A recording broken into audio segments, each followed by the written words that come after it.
Just in time for the season finale, we've got... Oh no, it looks like it didn't quite go right. Okay, so second time went better. So we got Invincible here. And here's the one that failed, in case you were curious. You can kind of see where the bottom part there didn't quite print. Kind of sucks, big chunk, but we can actually do some practice. I'm not sure I got my colors yet of what I'm going to do for the yellows and the whites, or the blues. So we can do a little bit of dummy work on this one. So next, let's go to... All right, still got a little bit more to print, but we just about got all of not only Invincible, but Papa Omni-Man as well. There's his head sculpt. We're going to go ahead and get him primed and get started. We're going to try to get this dummy for the finale this week.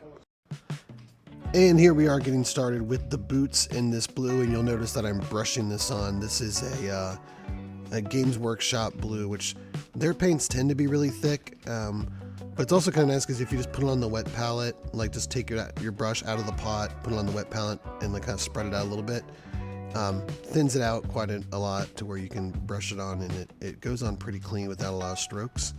But I think it's kind of hard to do the Games Workshop stuff in an air gun.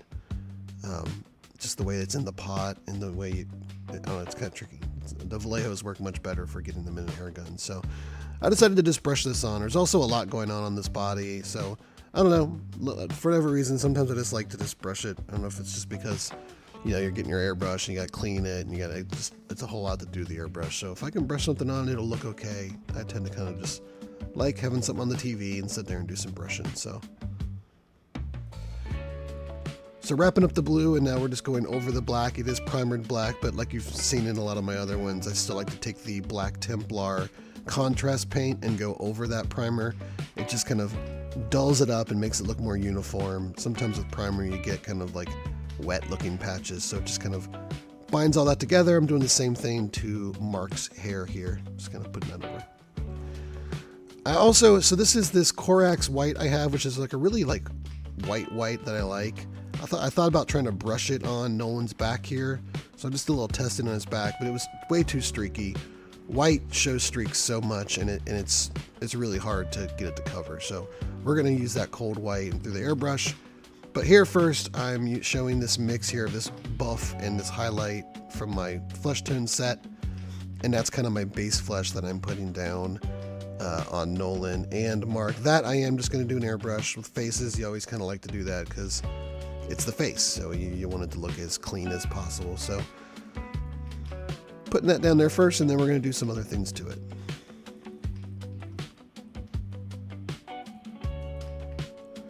And the nice thing about Nolan is his costume is pretty simple: white top, red bottoms, and then just some red detail work. So we will do some airbrushing and get the solid red bottoms done.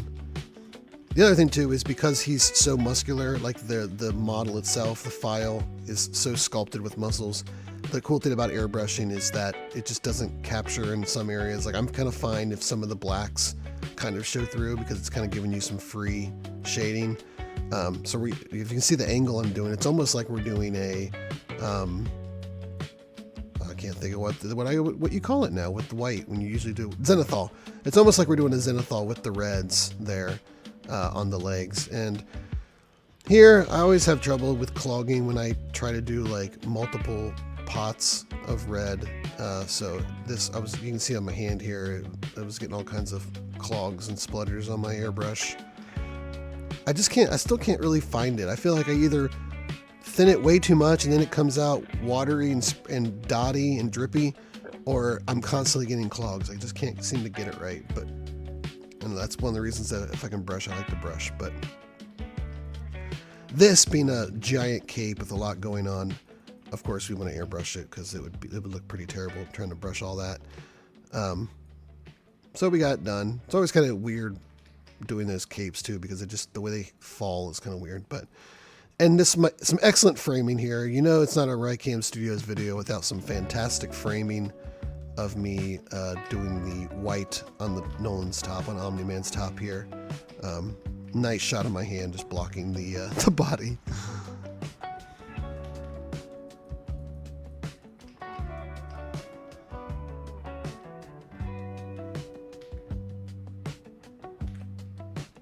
And here, doing a nice little technique I've been doing a lot lately is taking like a red wash and just slapping it on the base of the flesh, and then immediately taking a sponge and trying to soak it up and letting that wash fall like in the crevices in the nose and the cheeks and all that kind of stuff, to kind of help give some life, some redness to the mold.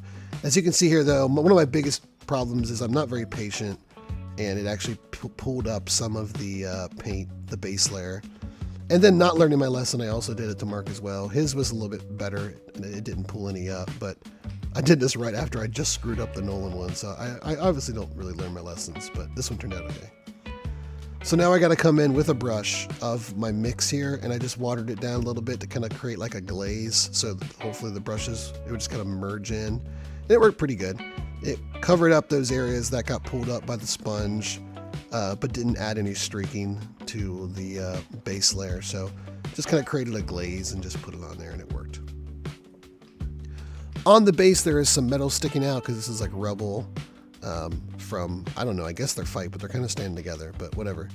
So there's some rubble here that we're just going to put some metallic gray on, and then come in with this bronze kind of rust copper looking color and almost dry brush that. The cool thing is that mold, it's got all those little places that kind of grab it, so that was nice to just add a little bit to it. And now we're starting on those red details on the white that you can see here. And what I'm doing here mainly is using a thicker brush to just get like the 80% as my assistant comes in, thinking this is a cat activity when it's not. But you can see I'm kind of just doing like the 80% bulk of it with a thicker brush, and then I'm going to come in with a smaller brush to do like the trim and the edges. So just kind of going at it, just trying to get the fill in as much as possible with this flat red from Vallejo.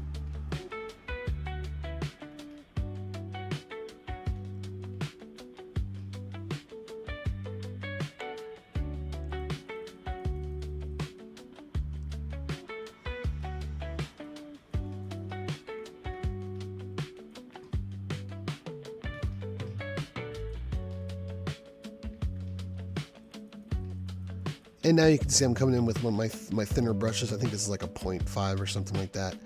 And just making sure that I get the edges. The mold itself has like piping on the edges of all these like seams, which gives you like a nice barrier. But you then have to paint the piping, which that can sometimes be tricky. So just try to be as careful as possible to catch that.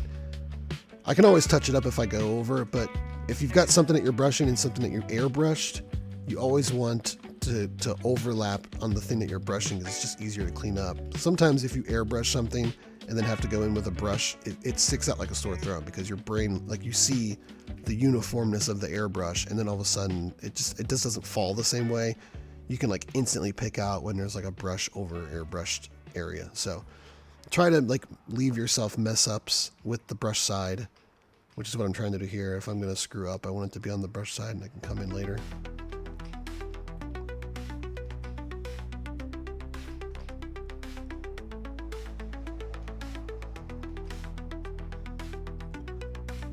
You'll notice the other thing too is you're probably thinking like, Ryan, why don't you just mask it? Because again, I'm lazy and I really wanted to get this one done. I really apologize. I actually have another video that I've been doing for like 3 months now, and this one I did in like a week, and I'm putting this out actually before the other one, but you should be getting 2 videos pretty in a quick succession this time. So this one I wanted to get it done this week.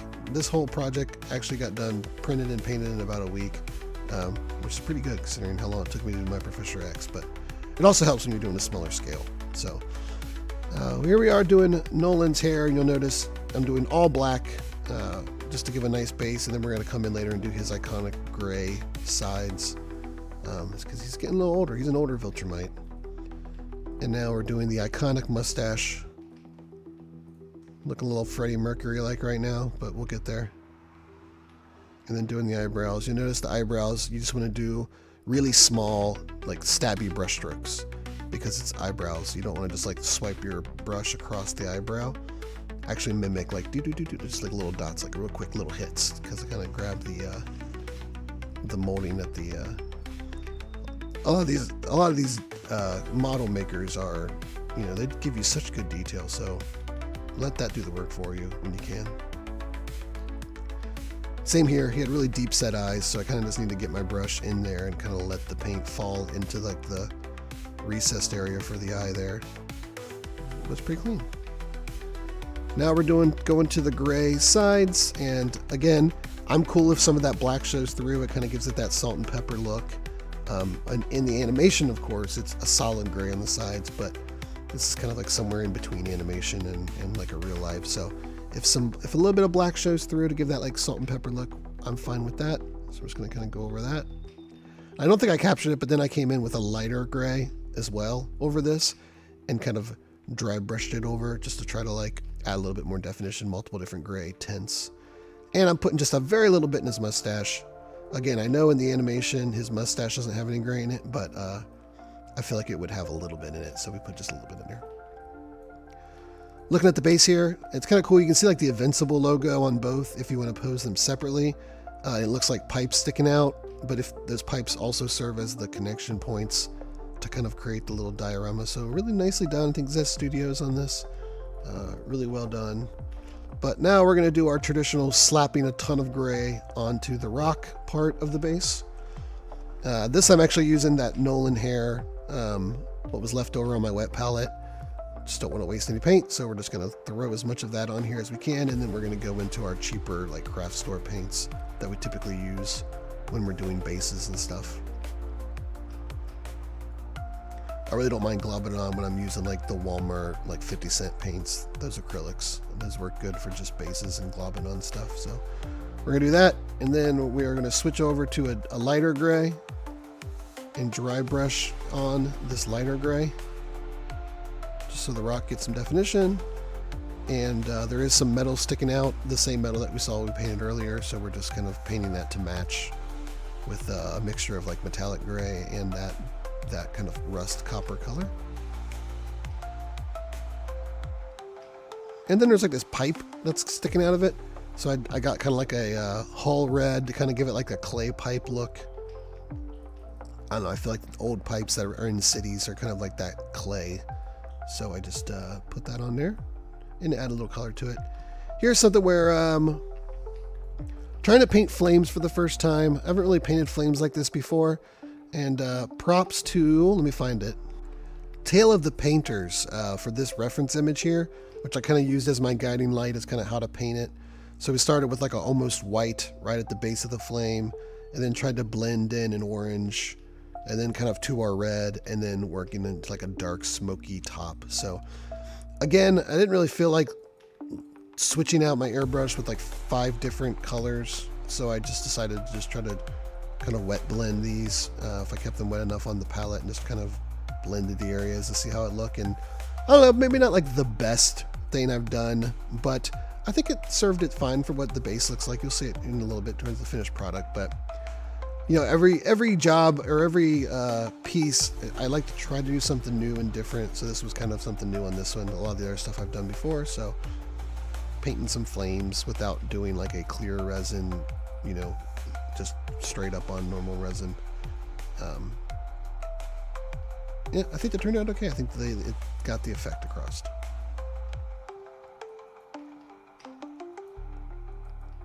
And finally, our light yellow came in. This is what we're using. And I went through, like, I kind of agonized over which yellow to use for Mark, because yellows can look a lot. Yellow's a tricky color to paint with. It doesn't cover well.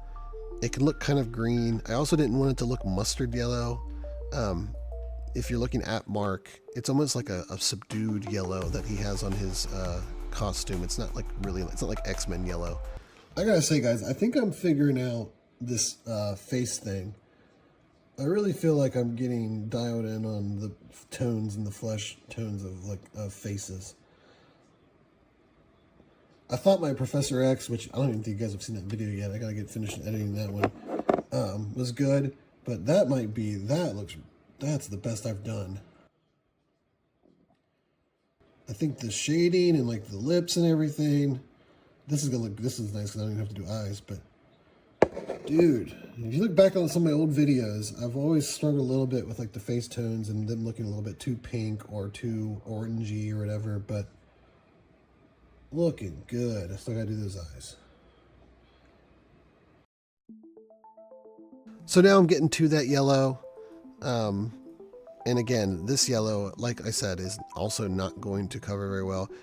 If I could go back and do it again, I think I would actually just go ahead and try to mask it off and do. But you'll see, I keep bringing it up. The X-Men video, the Professor X video I did, I got some liquid mask, and I put it on the face to paint. And when I peeled it off, it left like a blue hue on the skin, or like a greenish blue hue on the skin that I just couldn't get off. So, man, I was so happy with the job I did on Mark's face there. I didn't want to risk it by putting it on there and masking it off or whatever. So I thought I'll just go brush, and it's going on super light. But you're going to see, we're just going to let it sit, put another coat on, and just keep layering it on, and it's going to look, I think, all right by the end of it. But the brush strokes it didn't really show brush strokes, which is fine. It just took a lot of coats to cover. So you can already see this is like the second coat coming in, and it's already like covering better. So I think it looks okay in the end. But like I said, yellows are always tricky to paint with. They don't cover well.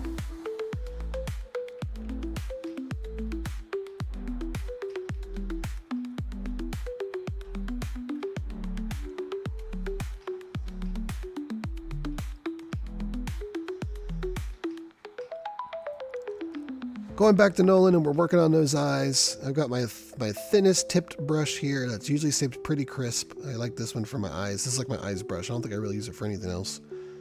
So we're just putting those black dots.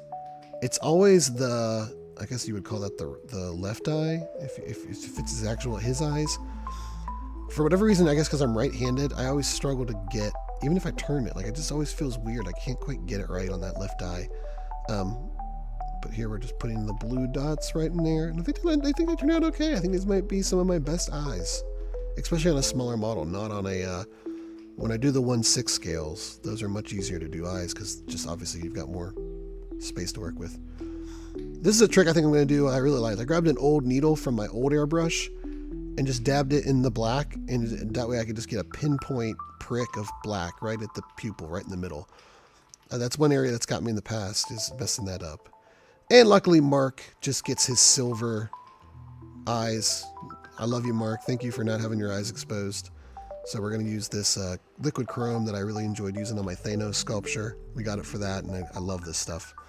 And we're going to just put that on. And I think with that, we are ready to start assembling this guy together.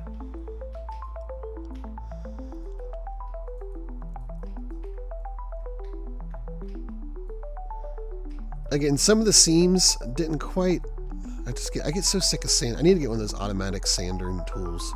I just get so sick of using those sanding sticks and like sanding away, and then it still doesn't quite seam up right. Sanding away and it still doesn't quite seam up right. So eventually I was like, screw it. I'm just gonna put these together. So I don't know. Again, kind of a not really a rush job because there's really no reason to rush it, but I just wanted to get it done this weekend. The Professor X took me so long to do. I just wanted to be able to see if I could still do a model in like a week again.